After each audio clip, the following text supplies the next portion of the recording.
یہ چیز کبھی مال میں ہوتی ہے، کبھی عادات میں ہوتی ہے، کبھی انسان کی فزیک کے اندر یا اس کی آپ کہیں کہ جو ایک صورت ہے اس کے اندر نظر آتی ہے، کبھی کسی مختلف صورتوں میں نظر آتی ہے۔ تو کوئی عادت بھی ہو سکتی ہے جو انسان ارث کے طور پر لیتا ہے۔ لہٰذا یہ جو ارث ہے یہ وہ چیز ہے جو بغیر زحمت کے مل جائے۔ حضرت ابراہیم کیا کہہ رہے ہیں؟ فرما رہے ہیں کہ پروردگار مجھے جنت کی نعمتیں بطور ارث دے دیں، یعنی کیا کہ مجھے محنت نہ کرنی پڑے، مجھے بہت زحمت نہ اٹھانی پڑے اور ساری جنت مجھے مل جائے۔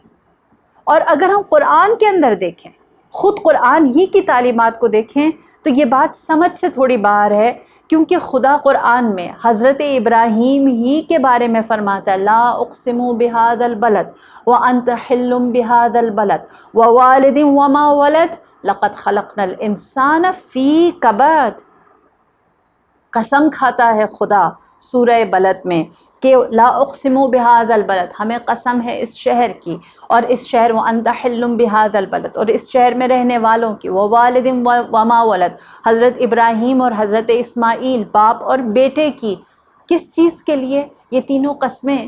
مکہ کی، مکہ میں رہنے والوں کی، حضرت ابراہیم اور حضرت اسماعیل کی قسم اللہ نے کیوں قرآن میں کھا کر کیا کہنا چاہ رہا ہے؟ لقد خلقنا الانسان فی کبد، ہم نے انسان کو خلق ہی مشقت کے لیے کیا ہے، مشقت میں کیا ہے کہ وہ محنت کرے، وہ اسٹرگل کرے، وہ کوشش کرے۔ اب جب خدا یہ کہہ رہا ہے جو مشقت کرے گا اس کو بہشت ملے گی، تو خدا کے نبی دعا کر رہے ہیں کہ جنت کی نعمتوں کو میرے لیے ارث قرار دے۔ دوسری طرف قرآن سورہ ملک میں اس کے آغاز میں خداوند کریم کیا کہتا ہے؟ الذی خلق الموت والحیات لیبلوکم ایکم احسن عملا۔ اس نے تو حیات اور موت کو، اللہ نے جینے اور مرنے کو پیدا ہی اس لیے کیا ہے تاکہ دیکھے کہ تم میں سے کون ہے جو احسن عمل، بہترین کام کر کے لاتا ہے۔ جو بہترین کام کرے گا زندگی اور موت کے درمیان، جو احسن عمل انجام دے گا اس کے لیے جنت ہے۔ قرآن خود کہہ رہا ہے کہ کچھ کرو گے تو جنت ملے گی، زحمت اٹھاؤ گے تو جنت ملے گی، تم مشقت کرو گے تو جنت ملے گی۔ پھر پروردگار عالم انسان کو صرف مشقت کے بارے میں نہیں کہتا، سورہ بقرہ میں ارشاد ہوتا ہے وَلَنَبْلُوَنَّكُمْ بِشَيْءٍ مِّنَ الْجُوعِ وَالْخَوْفِ وَنَقْصٍ مِّنَ الْأَمْوَالِ وَالْأَنفُسِ وَالثَّمَرَاتِ وَبَشِّرِ الصَّابِرِينَ۔ خدا کہتا ہے وَلَنَبْلُوَنَّكُمْ بِشَيْءٍ، تمہیں کسی بھی چیز کے ذریعے سے آزمایا جائے گا، ہو سکتا ہے خوف ہو سکتا ہے بھوک ہو سکتا ہے جان اور مال کی اور محنتوں کی کمی ہو سکتا ہے تمہیں کسی بھی طریق سے، کسی بھی راستے سے تمہیں آزمایا جائے۔ اور پھر کیا کہتا ہے وَبَشِّرِ الصَّابِرِينَ، جو اس آزمائش کے اوپر، جو اس امتحان میں صبر کرتے ہیں ان سے کہیے کہ ان کے لیے بہشت کی بشارت ہے، خوشخبری ہے۔ ان کو ہم کہہ سکتے ہیں کہ ان کے لیے خوشخبری ہے، جنہوں نے آزمائش کے وقت کو پورا کیا ہے۔ اور پھر اس کے بعد ہم انبیاء کی سیرت میں جو قرآن کے حوالے سے بیان ہوتی ہے، ہم کیا دیکھتے ہیں؟ حضرت ابراہیم پہلے نبی، ان سے پہلے کوئی بشر نہیں، کوئی بندہ نہیں، اور حضرت ابراہیم سے ایک خطا ہوئی، ترک اولا جو ہوا، جو آپ کو اللہ نے جنت میں شیطان آپ کے سامنے، سب وہ داستان جانتے ہیں، بہت مشہور ہے۔ حضرت ابراہیم جب جنت سے آئے ہیں زمین پر، ہر خشکی و تری میں، ہر نشیب و فراز میں، دن میں اور رات میں، ہر پہاڑ پر یا زمین پر، ہر لمحے بھوک کی حالت میں، سفر کی حالت میں، اٹھتے بیٹھتے اللہ سے طلب مغفرت کرتے رہے۔ اور اتنی روایات میں ہے کہ اتنی طلب مغفرت کی حضرت آدم نے کہ ان کے چہرے کا رنگ سیاہ ہو گیا، اور ان کا چہرہ بالکل ایسا ہوا جیسے سیاہ پوست کا ہوتا ہے۔ اتنی مشقت، اتنی محنت کس لیے؟ حضرت آدم سید تمام ملائکہ، ابو البشر، ان کو اللہ نے اتنی مشقت سے گزارا، یہاں تک کہ جب 13، 14 اور 15 رجب کی تاریخ تھی کہ جب حضرت آدم کی توبہ قبول ہوئی، اسی لیے ان ایام کو ایام بعث کہتے ہیں۔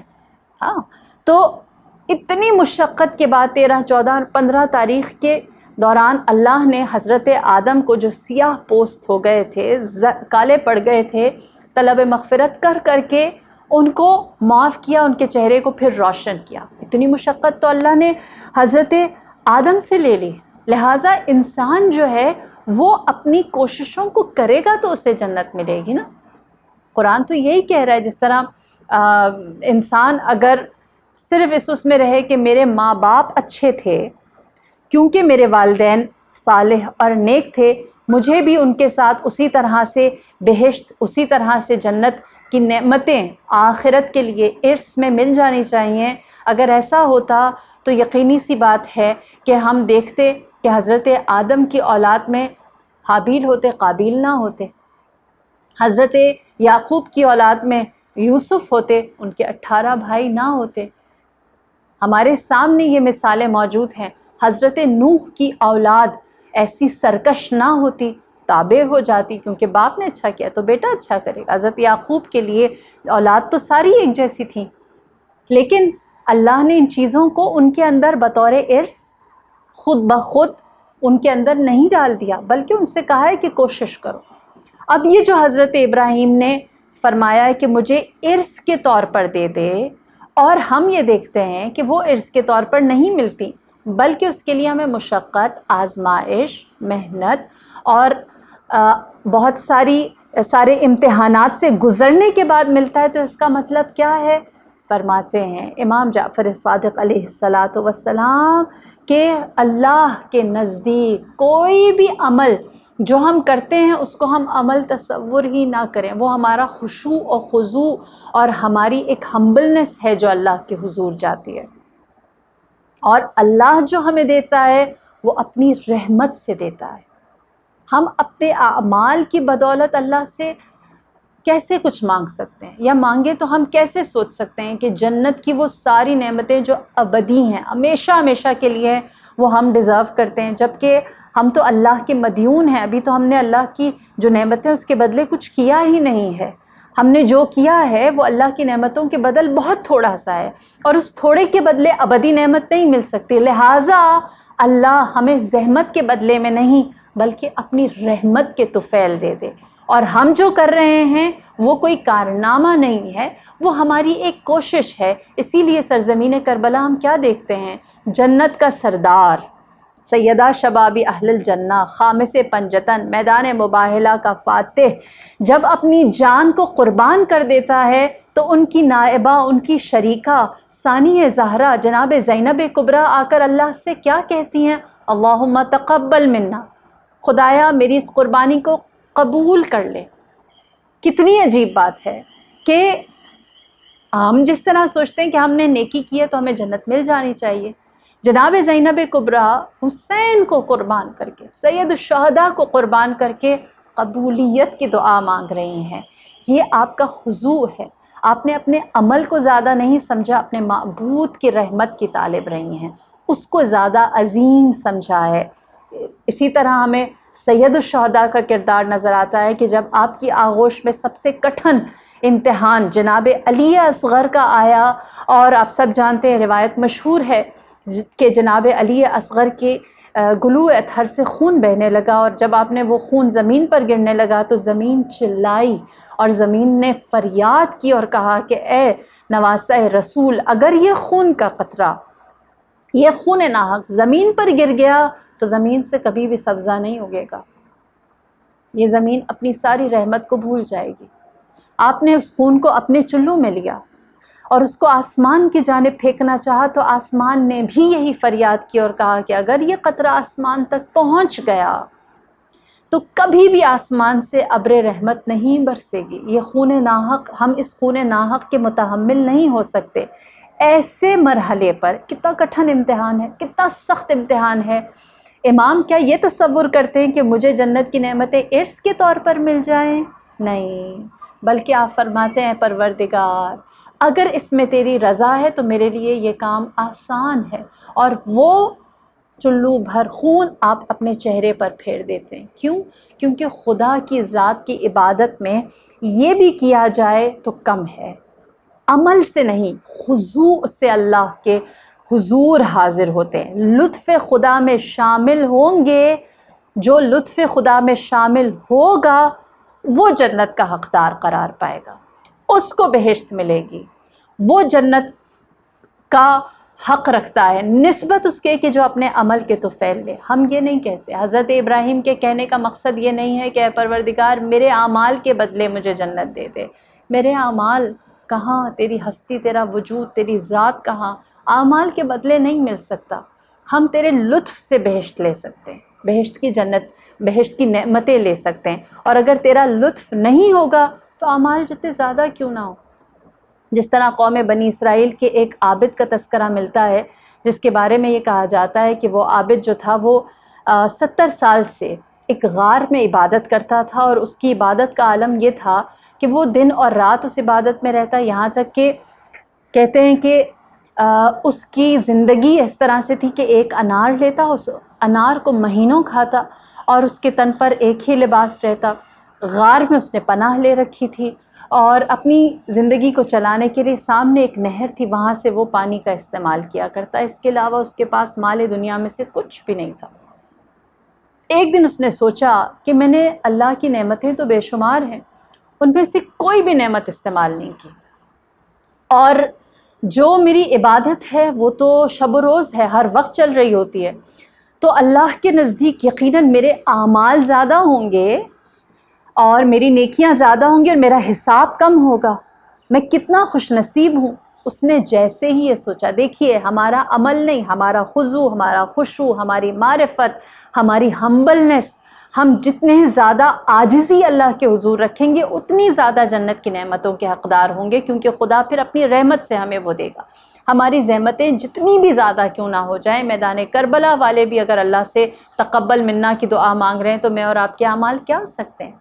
لہٰذا اس نے بھی یہ سوچا کہ میرے اعمال کی بدولت میں جنت کا حقدار بن سکتا ہوں، اور یقیناً ہوں گا، اور میں ان کچھ خوش نصیبوں میں ہوں جن کے اعمال زیادہ ہیں اور حساب کتاب کم ہے۔ لہٰذا اس نے جیسے یہ سوچا، اللہ نے اس کی آزمائش لی، اور اس کے سامنے سے وہ جو نہر تھی وہ ختم ہو گیا، جو انار کا درخت تھا وہ ختم ہو گیا، اور اس کے سامنے یک دفعہ ایک صحرا آ گیا۔ یہ صحرا میں بھٹکتا رہا، راستہ دیکھتا رہا، کہیں پر بھی اس کو کچھ نہ ملا، یہاں تک کہ پورا دن گزر گیا، تپتی ہوئی دھوپ تھی، نہ جانے کتنے دن اس کو اس طرح سے گزرے، یہاں تک کہ اس کے اوپر شدید پیاس کا عالم طاری ہوا، اور شدت پیاس سے وہ پانی تلاش کرنے لگا، اسے کہیں کچھ نہ ملا۔ یک دفعہ اس نے دیکھا کہ ایک انسان ہے جس نے اپنے کاندھے پر ٹھنڈے پانی کا مشکیزہ رکھا ہوا ہے۔ اس کو دیکھ کر کے اس انسان کے پیچھے دوڑا اور اس سے کہا کہ مجھے ٹھنڈے پانی کا ایک کوزہ دے دو۔ وہ جو پانی اٹھائے انسان تھا، اس نے ایک سوال کیا، کہا کہ میں پانی فری میں یا مفت میں تو نہیں دوں گا، تمہارے پاس اس کی قیمت ادا کرنے کے لیے کچھ ہے؟ تو اس نے کہا میں تو دنیا کے چیزوں میں سے کوئی بھی اپنے پاس نہیں رکھتا، میرے پاس کوئی بھی چیز نہیں ہے جو میں قیمت کے طور پر تمہیں دوں سوائے اس ایک لباس کے جو میرے تن پر ہے۔ کہتے ہیں کہ پھر اس نے کہا سوچو تمہارے پاس سرمایہ کیا ہے جس کی بنیاد پر تم اس دنیا میں جی رہے ہو؟ اس نے سوچا میں ایک عابد ہوں، اس نے کہا میں ایک عابد ہوں اور سوائے عبادت کے اور کوئی میرے پاس چیز موجود نہیں ہے۔ اس پانی پلانے والے نے کہا کتنی عبادتیں کی؟ کہا 70 سال۔ کہنے لگا اگر 70 سال تم نے عبادتیں کی، 35 سال کی عبادت مجھے دے دو، 35 سال کی عبادت کی جزا مجھے دے دو اور ایک گلاس پانی لے لو۔ یہ پیاسا تھا کئی دن کا۔ اس نے کہا میری آدھی زندگی کی عبادت کی جزا تمہاری ہوئی، مجھے پانی دے دو۔ ایک کوزہ پانی کا پیا، زیادہ دیر نہ گزری تھی کہ اسے پھر پیاس لگی۔ جب اس نے دوبارہ پانی مانگا تو اس نے کہا باقی کے 35 سال بھی عبادت کی جزا مجھے دے دو۔ جیسے ہی اس نے اگری کیا اور اپنی باقی کی 35 سال یعنی کوئی 70 سال کی عبادت کی جزا اس کو دی اور 2 گلاس پانی پیا، تو اس کے سامنے اللہ نے سارے حقائق کھول دیے اور اس سے سوال کیا، ندا آئی کہ تمہاری جو 70 سال کی عبادت تھی وہ 2 گلاس پانی کے برابر تھی، 2 گلاس پانی کے برابر، جس کو تم نے خود ہی اس کا سودا کر کے اس کو ختم کر دیا، اور تم یہ تصور کرتے ہو کہ تم جنت کے حقدار ہو گئے ہو، تم جنت کے مستحق ہو گئے ہو۔ ہم اپنی عبادات کو کبھی بھی کافی نہیں سمجھ سکتے۔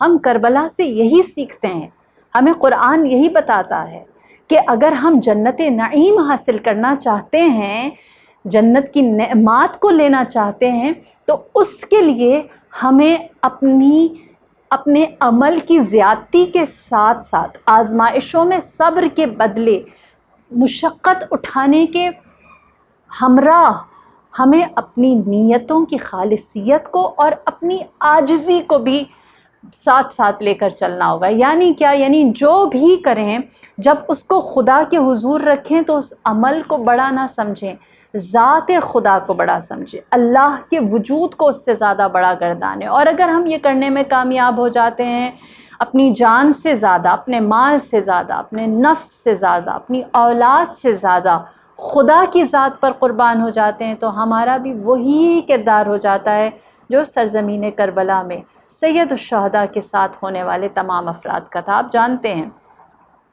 جب شب عاشور آئی تو چراغ گل کر دیے گئے تھے، چراغ گل کر دیے گئے، اور یہ کہا گیا کہ یہ جو سامنے ہزاروں یا لاکھوں کا لشکر ہے، یہ تم میں سے کسی کے بھی خون کا پیاسا نہیں، یہ صرف میرے خون کے طالب ہیں۔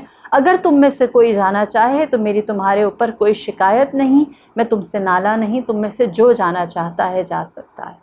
چراغ گل کیے کہ اگر کوئی جانا چاہتا ہے جائے۔ یہ کربلا ہے، یہ کربلا ہے جہاں پر لوگ اپنی عبادتوں کو زیادہ نہیں بلکہ اپنے خضوع، اپنے خشوع اور اپنی عاجزی کو زیادہ کر رہے ہیں کہ اگر وہ زیادہ ہوگی تو شاید ہم اللہ کی رحمت کے طفیل جنت تک پہنچ سکیں، اپنے اعمال کے بدل نہیں۔ جب چراغ گل کیے تو کیا ہوا؟ کیا کوئی اٹھ کر چلا گیا؟ نہیں، جو باہر تھا قاسم وہ خیمے کے اندر آ گیا کہ کیا میرا نام شہداء کی فہرست میں موجود ہے؟ کمی نہیں ہوئی، اضافہ ہوا۔ گیا کوئی نہیں، آیا ضرور۔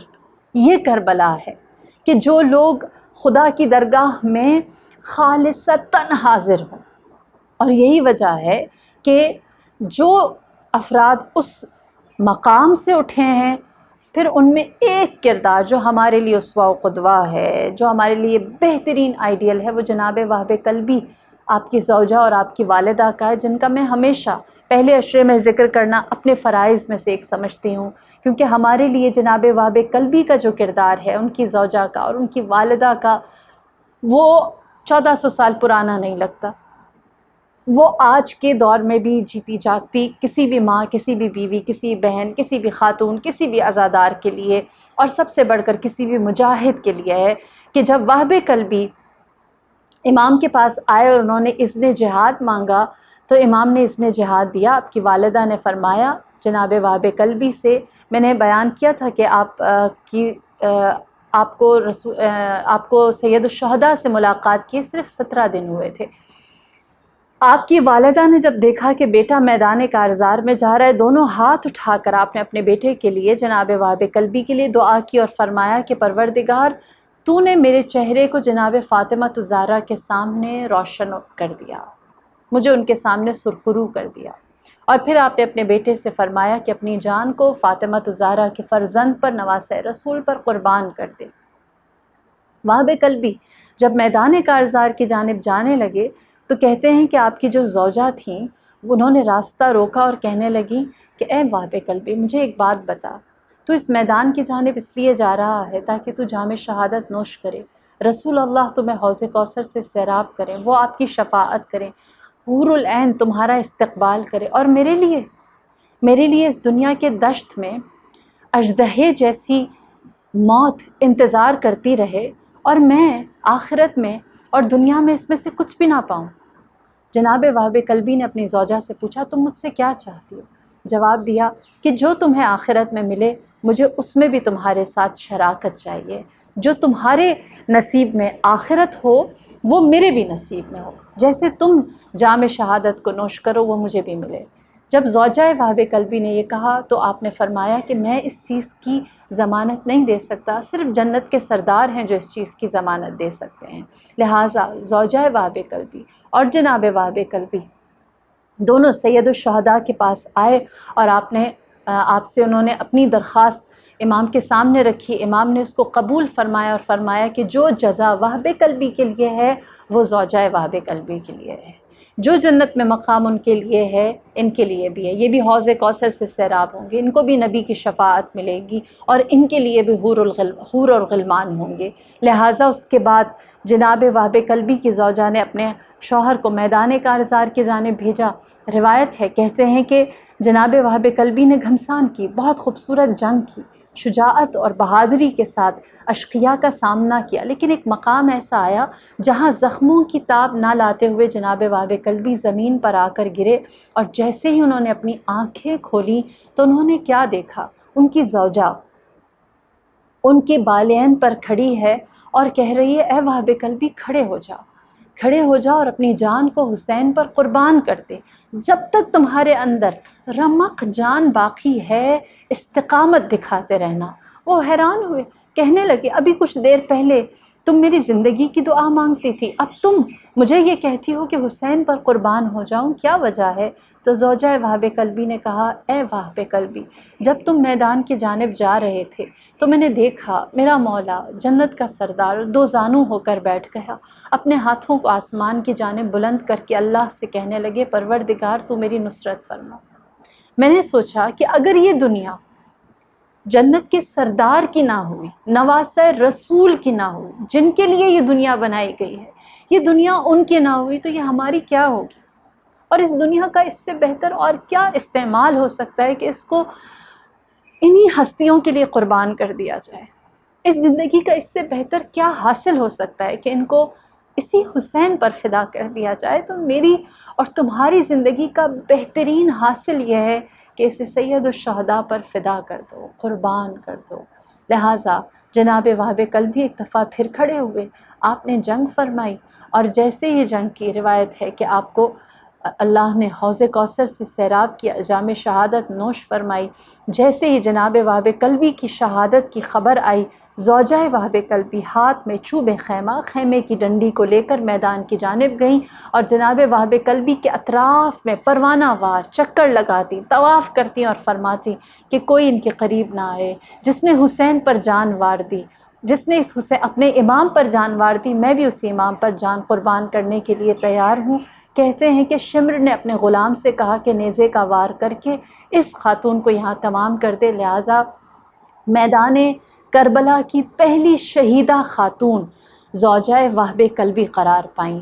یہاں پر ظلم تمام نہیں ہوا، شقی آگے بڑھا، اس نے وہب کلبی کے سر اطہر کو ان کے تن سے جدا کیا اور اس کو اچھال کر جناب وہب کلبی کی والدہ جو کچھ فاصلے سے یہ منظر دیکھ رہی تھی ان کی جانب پھینکا۔